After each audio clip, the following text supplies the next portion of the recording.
তিন জায়গায় প্রয়োজনে মিথ্যা বলা যায়। এক নাম্বার, আপনার ওয়াইফকে খুশি করার জন্য, সে একটু এরকম না বলে একটু কৌশল করে বললে খুশি হবে, ওটা বলা যায়। দুই নাম্বার, জীবন মরণের ব্যাপার, জান বাঁচানোর জন্য একটু কৌশল করে ঘুরিয়ে বললেন, এটা জায়েজ। তিন নাম্বার, দুইজন ঝগড়া লাগছে তাদেরকে মিলিয়ে দেওয়ার জন্য কৌশল করে একটু মিথ্যা বলা, ঘুরিয়ে বলা যায়। দুইজনের মধ্যে দেখলেন যে সম্পর্ক খারাপ, একজনরে বললেন, ভাই সে তো ওই দিন আপনার ব্যাপারে অনেক প্রশংসা। আগামী 27 অক্টোবর বাংলাদেশ জাতীয়তাবাদী যুব দলের প্রতিষ্ঠা বার্ষিকী। ছাত্রদল যুবদল ভাই ভাই 64 জেলার জিয়া সৈনিকদের অগ্রিম শুভেচ্ছা জানাই। অনেক অ্যাপ্রিসিয়েশন, অনেক।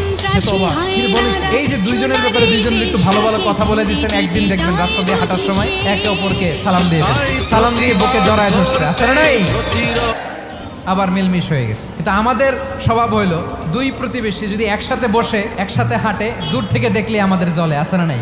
ঘটনা কি? এই দুইটার মধ্যে এত মিল কে? এই দুইটার মধ্যে গিরিঙ্গি লাগানো যায় কিভাবে?